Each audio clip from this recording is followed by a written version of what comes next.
Good evening. Welcome to MITV Primetime News. I am Jumoke Michaels. Nigeria has reaffirmed its leadership role within the Economic Community of West African States, ECOWAS, as Vice President Kashim Shettima represented President Bola Tinubu at the inauguration of Guinea-Conakry's President Mamadi Doumbouya. President Doumbouya was sworn in following his victory in the December 2025 general elections, marking the formal end of a 4-year military transition and a return to democratic governance in the country. Vice President Shettima's presence at the ceremony underscored Nigeria's commitment to democracy, regional stability, and unity within the West African sub-region. Under Guinea's new constitution, approved in September 2025, President Doumbouya will serve a single 7-year term, renewable once.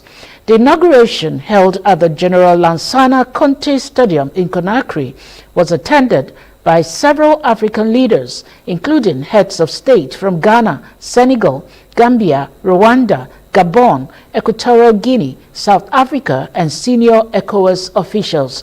In his inaugural address, President Doumbouya pledged to uphold the Constitution, promote transparent governance, and preserve peace and national cohesion. Nigeria's participation aligns with President Tinubu's renewed hope agenda, which positions the country as a stabilizing force and advocate for democratic governance and economic cooperation across the region. Back here in Nigeria, Vice President Kashim Shettima has commended the Massachusetts Institute of Technology, MIT, for its transformative role in the global innovation and entrepreneurship ecosystem, noting that its initiatives have raised over $1.5 billion and created more than 30,000 direct jobs in the last 20 years. Speaking while receiving a delegation from the Core Sharper Foundry Fellowship 2025 to 2026 at the Presidential Villa, Shettima urged African entrepreneurs to unite and leverage MIT's vast resource mobilization networks to unlock the continent's enormous potential. Describing Africa as the new frontier, the Vice President stressed the need for unity of purpose among African professionals to translate the continent's human and material resources into tangible socio-economic gains. He also highlighted President Bola Tinubu's bold economic reforms, saying the president is committed to repositioning Nigeria's economy and improving citizens' livelihoods. Leader of the delegation and executive director of MIT's Core Sharper Center for Prosperity and Entrepreneurship, Dina Sharif, said the visit was to brief the vice president on the center's activities and reaffirm its commitment to driving entrepreneurship globally. Sharif noted that the Core Sharper Foundry Fellowship has strengthened entrepreneurial capacity across Africa, describing Nigeria as a leading hub for startups on the continent. So you have come to the digital capital of Africa. I wish to warmly welcome you. Let's that fuse into one. What binds us together supersedes whatever that divides us. We are African. Whether we are from the Maghreb, or from Central Africa, or from West Africa, essentially, we are in the same boat. I wish to warmly welcome you to Nigeria. MIT is an institution. Your alumni of 30,000 people were able to generate 1.9 trillion, almost 2 trillion, which is the equivalent of the 9th largest economy in the world. So you are an institution that we cherish, we respect, and we adore. MIT Foundry Fellows from across Africa who are entrepreneurs, eager to build their entrepreneurship and innovation ecosystems in their own countries and across Africa. It was wonderful to hear His Excellency the Vice President talk about the importance of entrepreneurship to Africa's youth. and the importance of creating jobs. And we're very excited to be here in Nigeria and to experience the Nigerian ecosystem. And it was wonderful to have His Excellency the Vice President welcome us and talk about the significance of Africa and Africa's economies to the world. And we hope to be able to meet His Excellency's expectations and to continue to support entrepreneurship and innovation.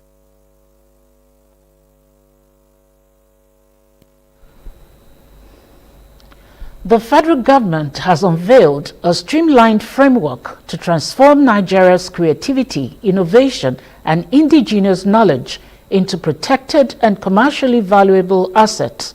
Speaking at the inauguration of the implementation bodies for the National Intellectual Property Policy and Strategy in Abuja, the Minister of Industry, Trade and Investment, Jumoke Oduwole, said the policy is anchored on legal and regulatory reform, institutional modernization, commercialization, sector-specific interventions, and awareness and capacity building. She explained that ongoing reforms include the review of patents, trademarks, and design laws, the development of new frameworks for trade secrets and traditional knowledge, and the finalization of regulations under the Plant Variety Protection Act. Automation of IP registration systems and stronger technical capacity across registries are also key priorities.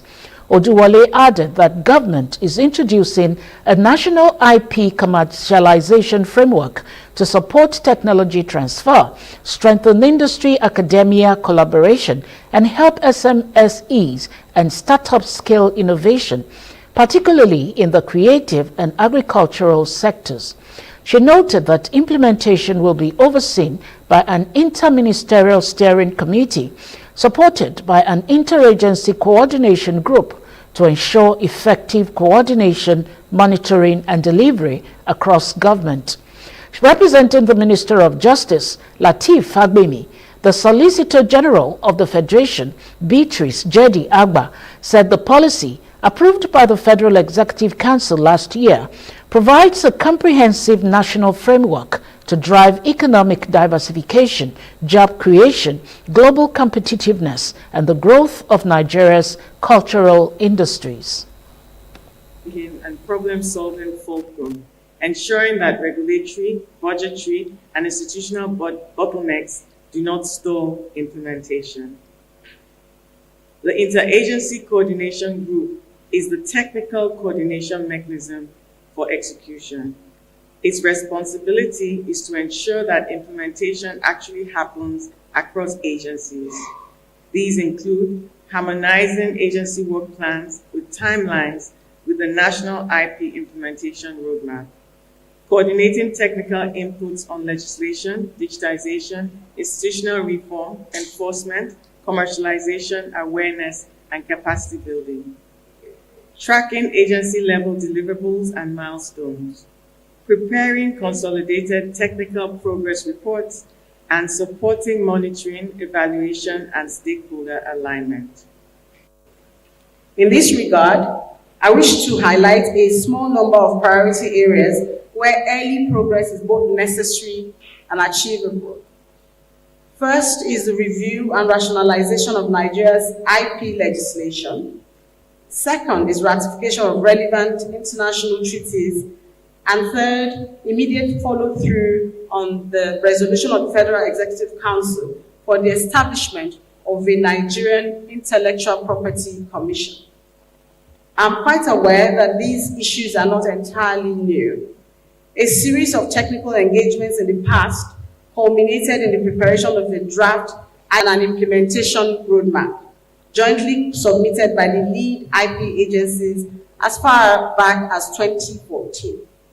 These materials represent low-hanging fruits, and with focused technical work, they can be reviewed, updated, and refined to reflect current realities, and then resubmitted for further follow-up action.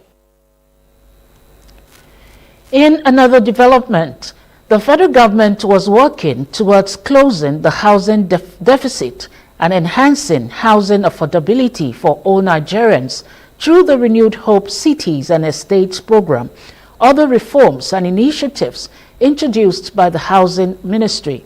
Minister of Housing and Urban Development, Architect Ahmed Musa Dangiwa, stated this in Lagos at the annual lecture and awards by the Property and Environmental Writers Association of Nigeria with the theme, Resolving the Financial and Regulatory Dilemma to Achieve Renewed Hope Agenda on Housing. Dangiwa stated that the federal government was working towards closing the housing deficit and enhancing housing affordability for all Nigerians through the Renewed Hope Cities and Estates program, other reforms and initiatives introduced by the Housing Ministry. The minister was represented at the conference by the Director, Press and Public Relations of the Ministry of Housing and Urban Development, Salisu Badamasi Haiba. Dangiwa commended the chairman of P1 and the team for the bold initiative to advance the conversation around financing to construct affordable houses for Nigerians, as well as a regulatory framework that supports housing development. He mentioned that 550,000 housing units was needed annually to cope with the increasing population and address the housing deficit in Nigeria, which some sources put at over 18 million units and requires an annual budget of 5.5 trillion naira at an average of 10 million naira per unit. The minister said efforts were ongoing to strengthen the institutional and regulatory frameworks of the ministry and its agencies, also pointing out the work being done in the area of land administration to review the Land Use Act of 1978, which is now obsolete. Housing delivery, especially affordable housing, which we are in their need of Nigeria, requires huge financing. At the Ministry of Housing and Urban Development, our estimates show that we will need to build 550,000 housing units annually to cope with increasing population and address the housing deficit in the country. The motivation for new home development will be driven by housing demand. So if we need to build houses, people need to demand the house. And by extension, for people to demand the house, it's a factor of the available opportunities for mortgage financing as in most societies, less than 5% of the population lack the financial capacity for house for cash transactions. One of the issues is the challenge of what constitutes affordable housing and the problem with income levels and low income levels in particular in the issue of affordable housing. Then we talked about some of the challenges of affordable housing, including access to low-cost land, high construction costs, bureaucracy, and the issue of lack of alternative building materials, because a lot of our building construction materials are imported. I want to advise government. There is need to encourage local content in the building materials.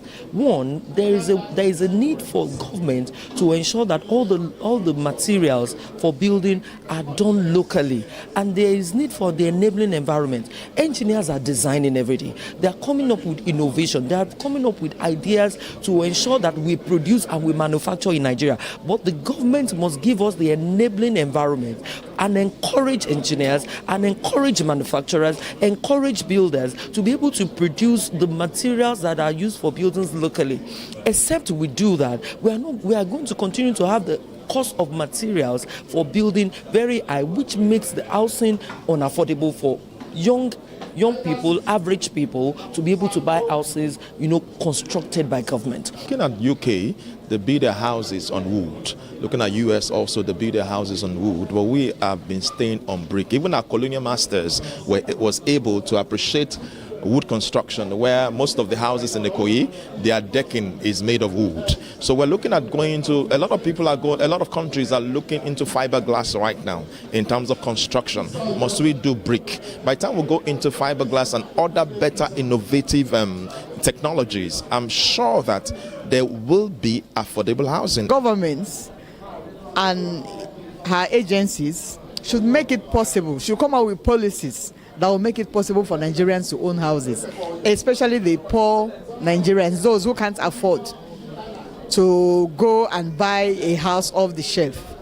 Some Nigerians, they build house, just their house for 10 years, for 15 years.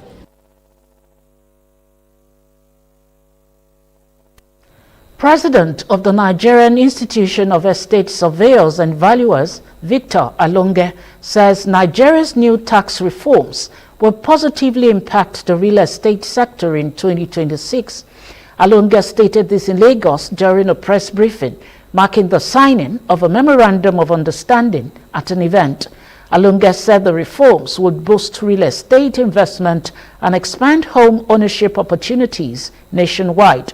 He explained that the law exempts several small-scale businesses in the construction value chain, describing it as a model adopted by our advanced economies to spur growth. Alonge added that the new law removed value-added tax for the informal segment of the construction industry. He said that although large construction firms will still pay VAT on some materials, provisions exist to offset costs through other incentives, including local production. According to him, savings from the reforms will strengthen mortgage financing and improve Nigerians' access to housing.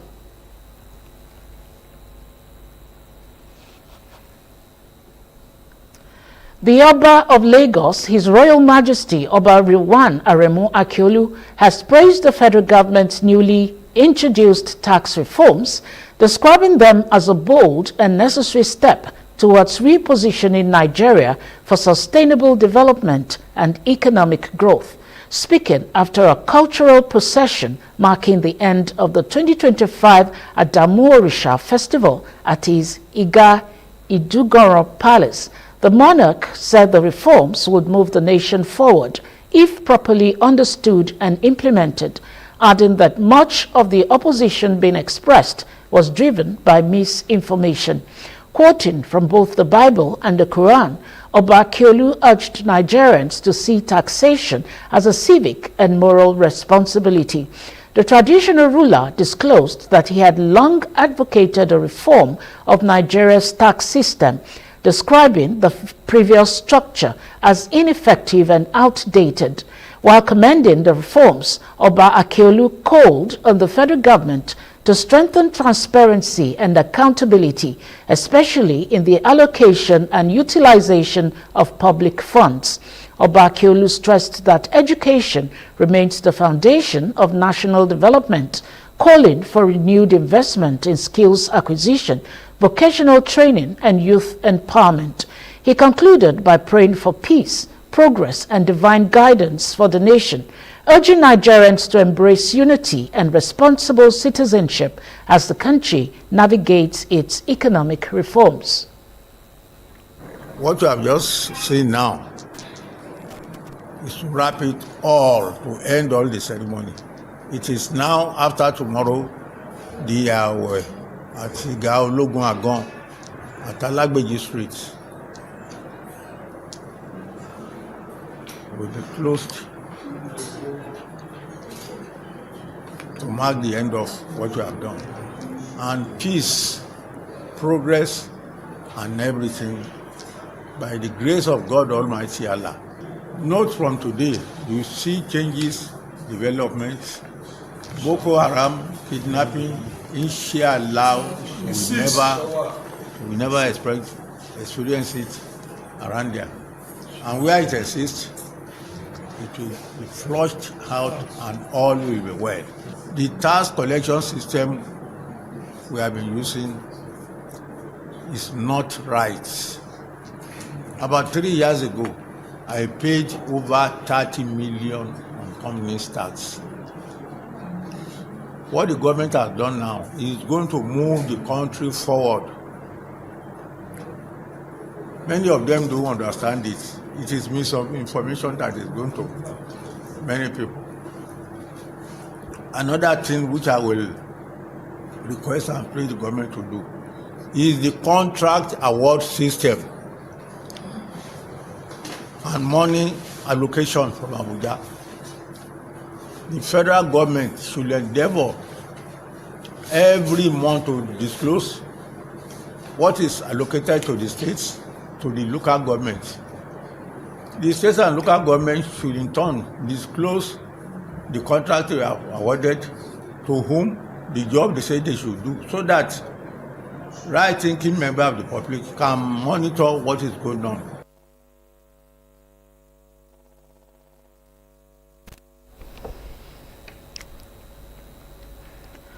The Socio-Economic Rights and Accountability Project has filed a lawsuit against state governors and the Minister of the Federal Capital Territory, Nyesom Wike, over their alleged failure to account for billions of naira spent as security votes since May 29, 2023.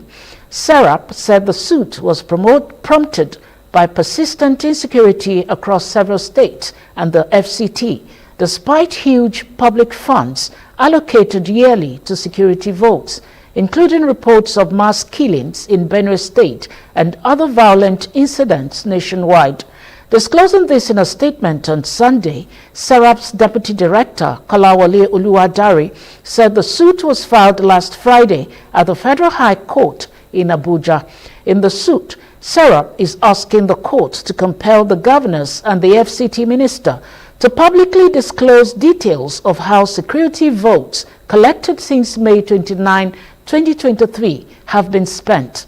The organization is also seeking an order directing them to provide detailed reports on the allocation, utilization, implementation status, and completion of projects funded with security votes, as well as any plans to improve security infrastructure in their states and the FCT. According to SERAP, over 400 billion naira is budgeted annually as security votes across the country, while at least 10 governors reportedly earmarked about 140 billion naira for the same purpose in the 2026 budget year. In the suit, SERAP argued that Nigerians have a right to know how public funds meant to protect lives and property are being utilized. A long-wanted drug suspect known as Kamo has been arrested by operatives of the National Drug Law Enforcement Agency, NDLEA. His arrest comes 12 years after his alleged involvement in the killing of 3 NDLEA officers. In a statement released on Sunday, NDLEA spokesman Femi Babafemi disclosed that the suspect was apprehended on January 16 in Owode Town, Ogun State, following intelligence-led operations by the agency's tactical teams. A search of his hideout led to the recovery of 69 kilograms of skunk, a strain of cannabis. Babafemi said the suspect has been on the NDLEA wanted list since June 15, 2014, when he allegedly mobilized armed thugs to attack NDLEA officers who attempted to arrest him at his enclave. The statement read that following his involvement in the brutal killing of 3 NDLEA officers, Kamo, who is notorious for drug trafficking, evading arrest and mobilizing armed thugs against security agents, was on Friday, 16 January 2026, tracked to his hideout in Owode Town, Ogun State, by tactical teams of the agency following credible intelligence. During the clinical operation, the suspect was found in possession of 69 kilograms of skunk, a strain of cannabis. The arrest marks a significant breakthrough in the agency's commitment to ensuring that no fugitive, regardless of how long they evade justice, remains beyond the reach of the law. We'll take a break now, and when we return, we give you more reports. Please stay with us. Kicking your year off in all her glory with more, because we've got you. You know that I got it. I get it. We got kicks, we got scores, we got action, we got roars. It's my specialty. We got drama, we got fun. Crazy. We got more for everyone. Bingo.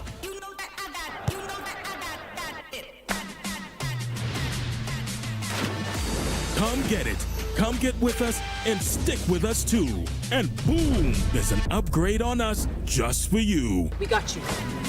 More channels, more shows, more reasons to stay. Perfect. For the fam, for the crew, more for you every day. Yes, we've got more of everything you need to start your year with extra joy. Thank you. DSTV, we've got you all the way.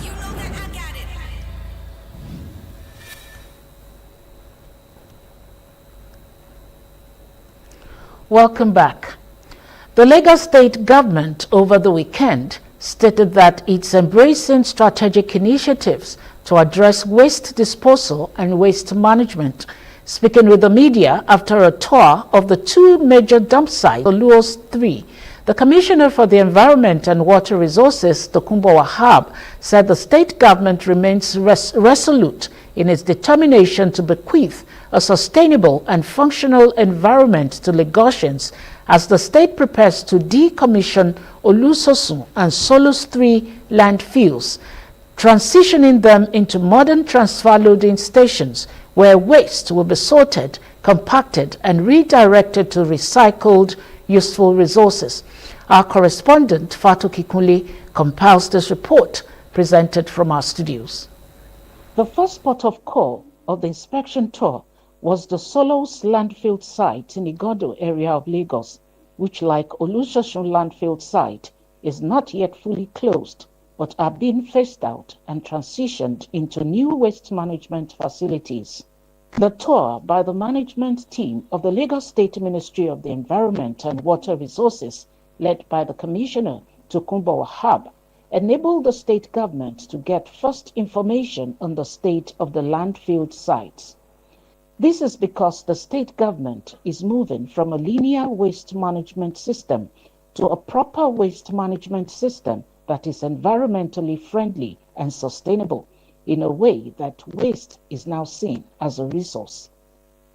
I can assure you, 18 months or thereabouts from now, on our way in here to Olusosun, the first place we went to was the designated place for Zoom Lion. That's our partner for the Waste to Wealth project.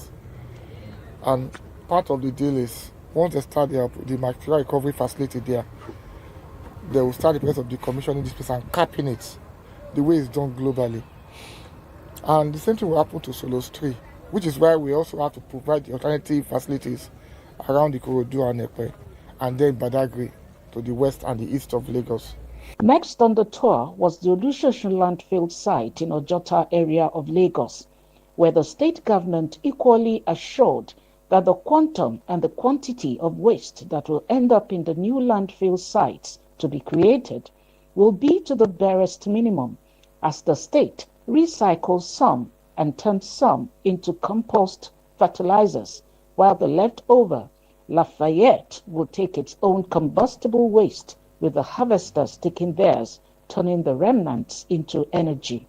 Wahab said the state of Olusosun and Solos too had always been of concern, noting that it was appropriate for the ministry to take the spot assessment of the landfills.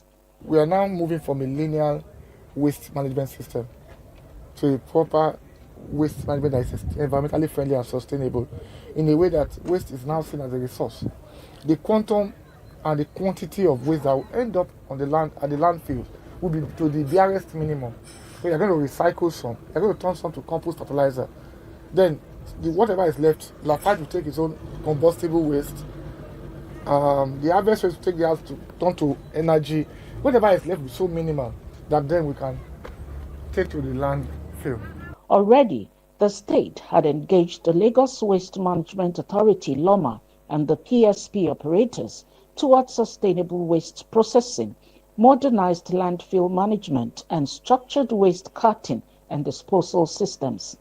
At every point of the discussion, the issue of the state of Olusosun and Solos 3 had always emerged, and it's appropriate for us to take on the spot assessment of these landfills and dump sites. government is transitioning them into modern transfer loading stations where waste will be sorted, compacted, and redirected to recycled useful resource.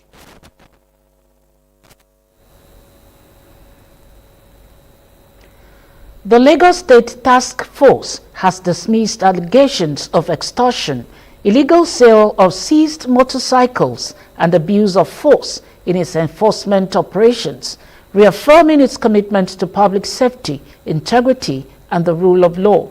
Addressing the claims in a statement by its Director of Public Affairs, Badiyan Abdurrahim, the agency said these followed what it called misleading and unsubstantiated narratives circulating on social media about its activities. The task force stated that commercial motorcycles are apprehended strictly through due process and prosecuted before the mobile court for violating the Lagos State Road Transport Sector Reform Law of 2018, particularly for operating on routes prohibited by the state government.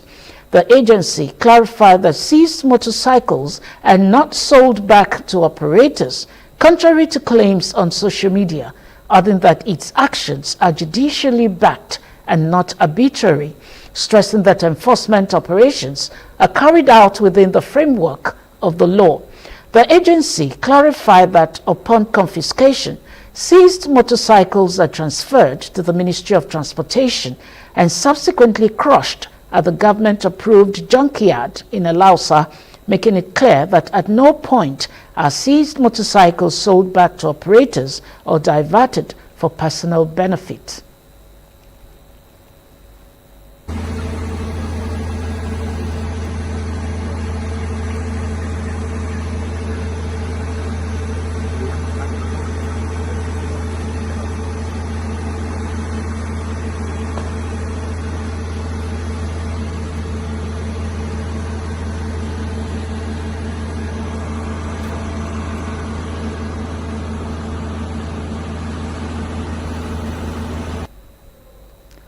Bodija Residents Association have lamented the neglect of victims of January 16 explosion, demanding more compensation and inclusion in relief package during the second-year remembrance service.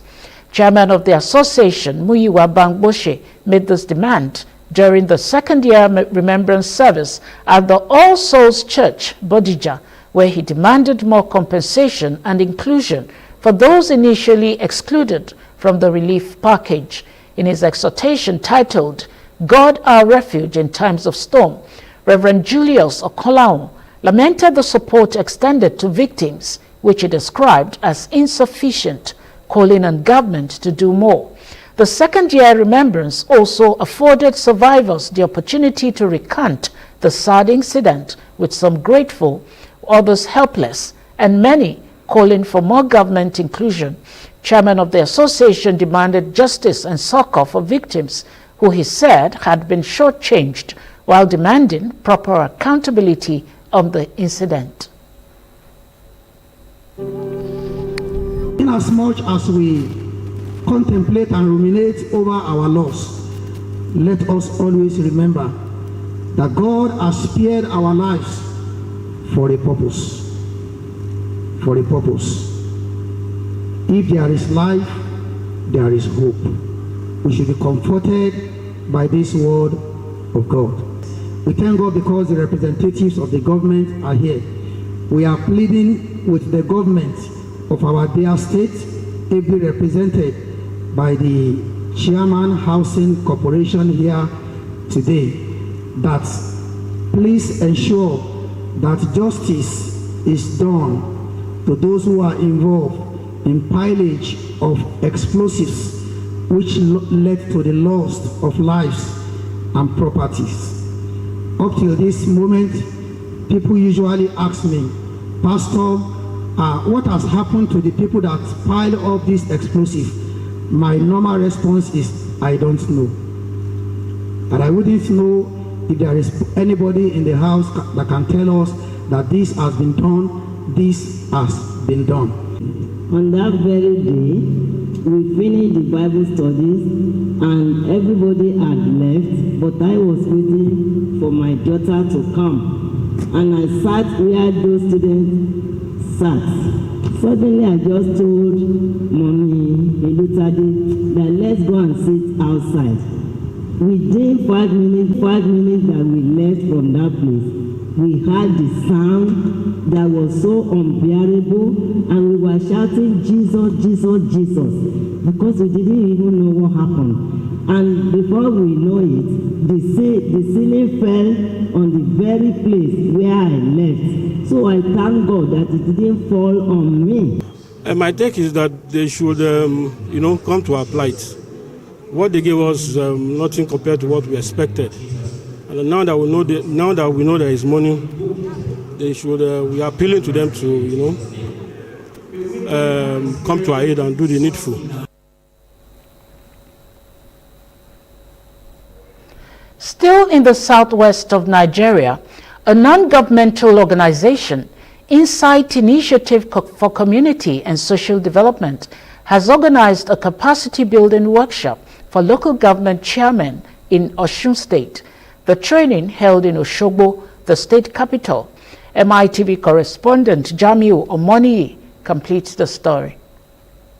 The workshop, which brought together 35 local government chairmen across the state, was designed to strengthen governance structure at the local government level.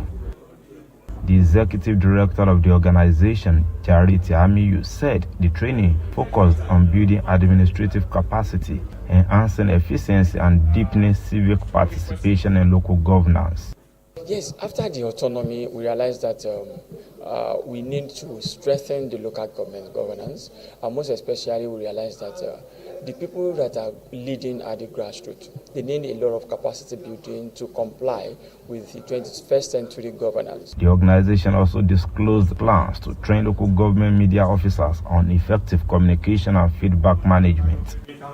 Participants described the workshop as an eye-opener to a more efficient governance model that prioritizes the need of the people in policy formulation and administrative decision-making. We have been inundated with what we don't know before, and we are now being avowed with the new things that we believe it will assist us.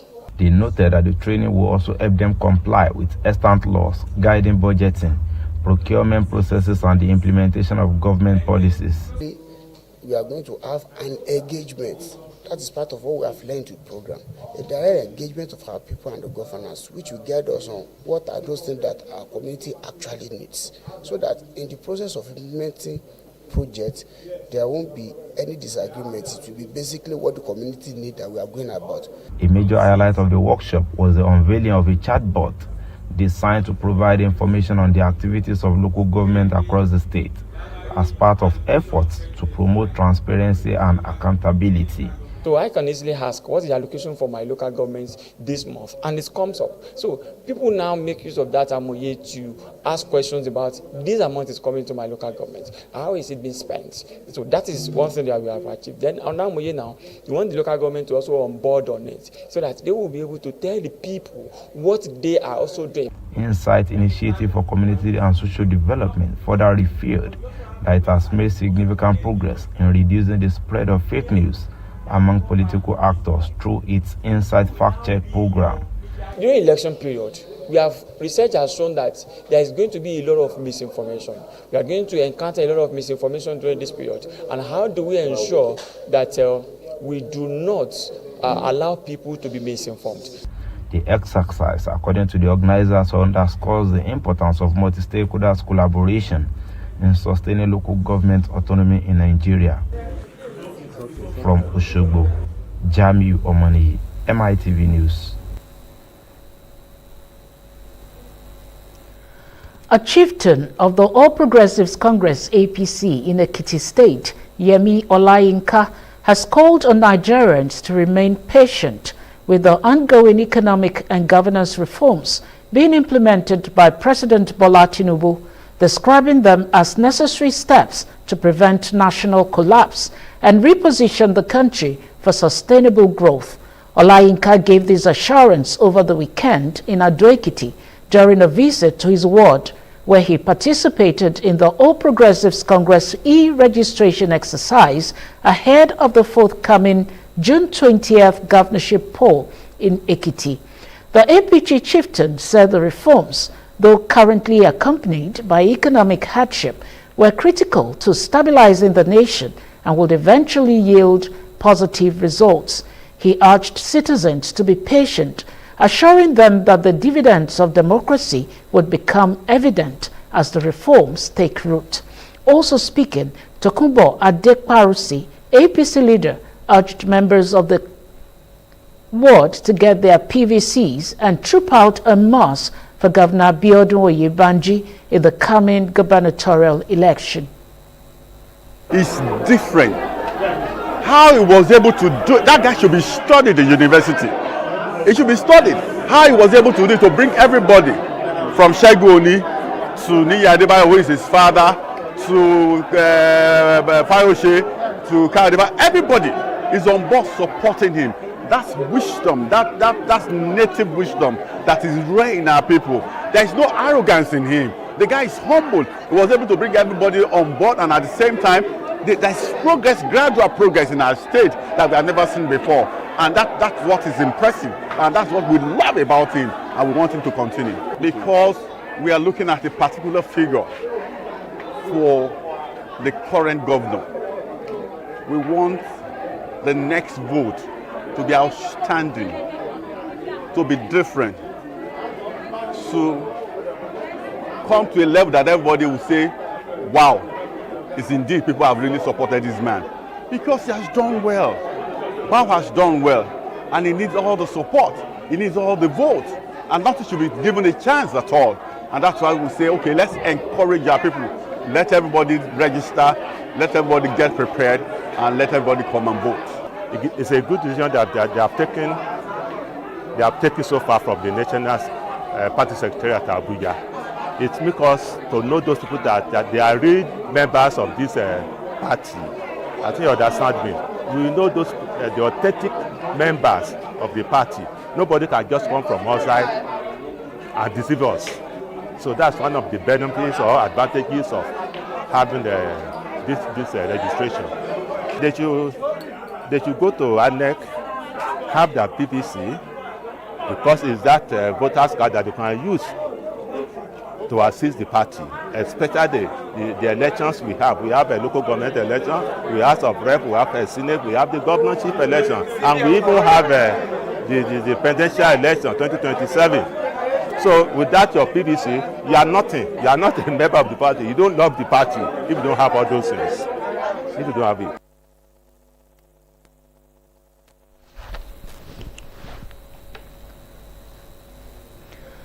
Up next is news from the foreign scene. We'll bring you details after this break.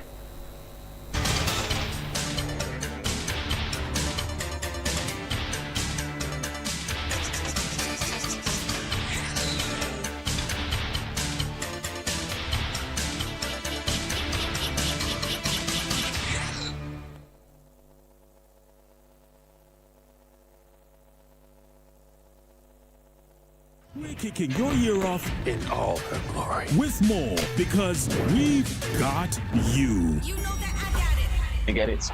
We got kicks, we got scores, we got action, we got roars. It's my specialty. We got drama, we got fun. Crazy. We got more for everyone. Bingo.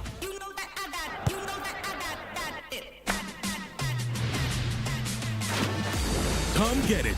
Come get with us and stick with us too. And boom, there's an upgrade on us just for you. We got you. More channels, more shows, more reasons to stay. Perfect. For the fam, for the crew, more for you every day.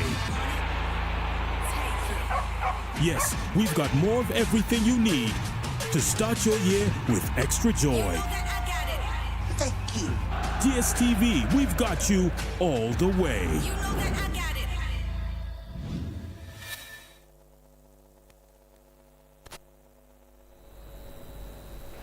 Welcome back. South Africa on Sunday declared a national disaster after widespread flooding that destroyed homes and killed dozens, while thousands sought shelter in neighboring Mozambique. Heavy rains and storms have battered the two South African countries for weeks, claiming more than 30 lives in South Africa's northeastern Limpopo and Mpumalanga provinces. Rivers burst their banks and swallowed entire neighborhoods in several regions of Mozambique, displacing thousands, including a woman who was forced to give birth on a roof as she sheltered from flood waters. Authorities continue to search for survivors and recover bodies over the weekend, but flooding had started receding in some areas, including the famed Kruger National Park, which had been forced to close and evacuate guests on Thursday. In Mozambique, rescue efforts were slow to reach survivors who sheltered on roofs and in trees. At least 8 people had died in the country since December 21, according to official data, but numbers are expected to rise as more people are declared missing.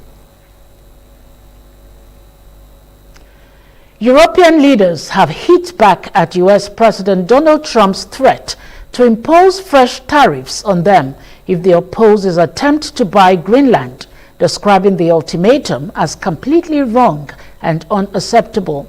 Trump announced that 8 European allies would face increasing tariffs, starting at 10% on February 1 and rising to 25% on June 1, if a deal is not reached, so Washington can buy the Arctic territory, which is semi-autonomous and part of the Kingdom of Denmark. Trump stated on his social media platform, Truth Social, that 8 NATO members' goods sent to the U.S. will face escalating tariffs until such time as a deal is reached for the complete and total purchase of Greenland. The proposed tariffs would target Denmark, Norway, Sweden, France, Germany, the UK, the Netherlands, and Finland. European leaders were quick to react to the latest threat, with UK Prime Minister Keir Starmer said applying tariffs on allies for pursuing the collective security of NATO allies is completely wrong, while French President Emmanuel Macron described them as unacceptable. French President Emmanuel Macron stated on social media platform X that Europeans will respond in a united and coordinated manner should they be confirmed. European Commission President Ursula von der Leyen and President of the European Council Antonio Costa issued a statement in which they said the EU stands in full solidarity with Denmark and the people of Greenland. A fire at a shopping center in the Pakistan city of Karachi has killed 6 people as firefighters continue to battle the blaze. Parts of the Gulf Plaza, containing 1,200 stores and spanning 8,000 square meters, have collapsed, which officers said was hampering rescue efforts. 1 firefighter is among the dead. More than 20 people have been injured, and there are fears some are still trapped inside the multi-story mall. Local emergency services said that when helpers arrived at the site on Saturday, the fire from the ground floor had spread to the upper floors, and almost the entire building was already engulfed in flames. Smoke was seen billowing from what remains of the Gulf Plaza building on Sunday morning. A spokesperson for Rescue 1122 in Karachi, Hassan Khan, said the shopping center contains flammable materials such as plastic foam, cloth, carpets, and perfume. There are 20 fire engines trying to control the blaze, but there are concerns the mall could collapse further. We'll take another break to bring you sport news.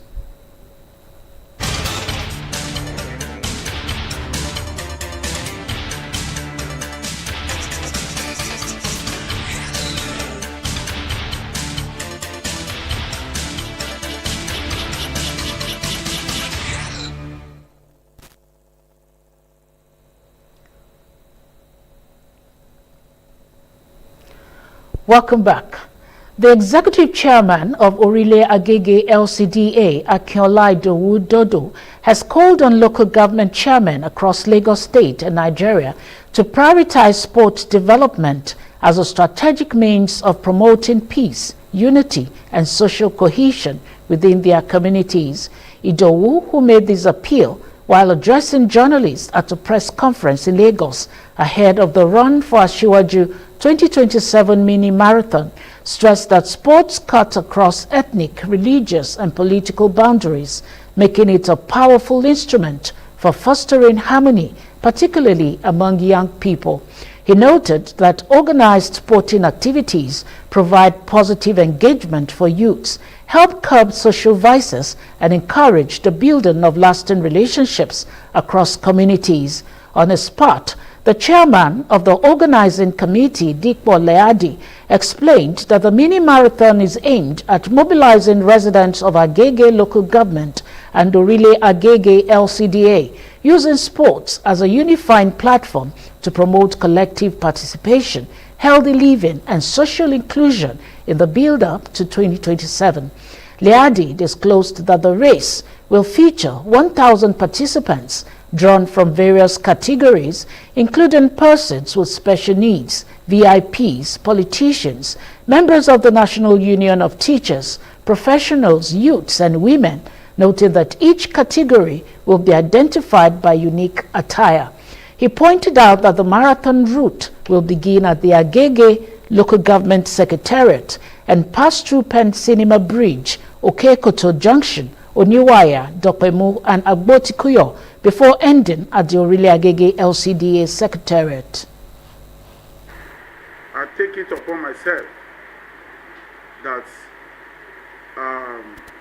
our sporting activities must also deal with business of faith, where we can be able to partner with donors and professionals that can be able to add values for our plans and government projects on sports.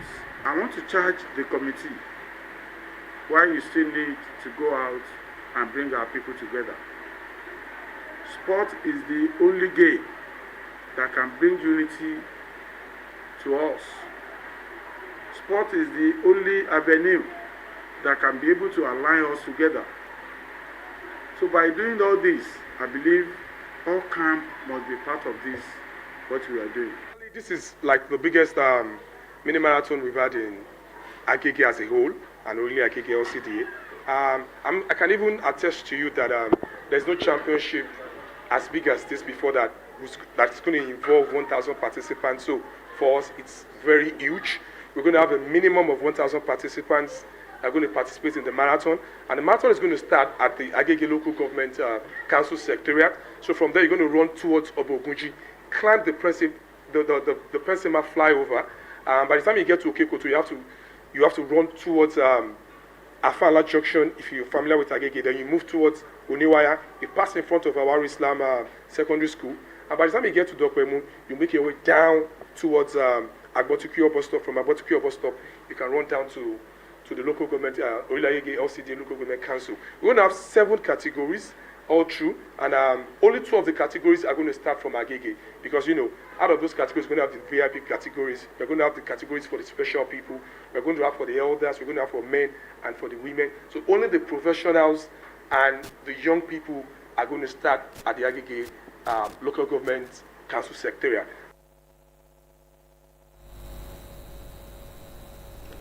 Young ladies and women have been encouraged to actively participate in sporting activities to invigorate their mind, body, and soul, which will in turn improve their health condition. These words of encouragement came at the 2026 Lagos Ladies Open, an initiative of Bridge for Women and Girls Empowerment, the 4th edition, with the topic, The Well Woman, taking charge of PCOS at the Police College Tennis Club, Ikeja, where the budding talents for national and international tournaments can be produced.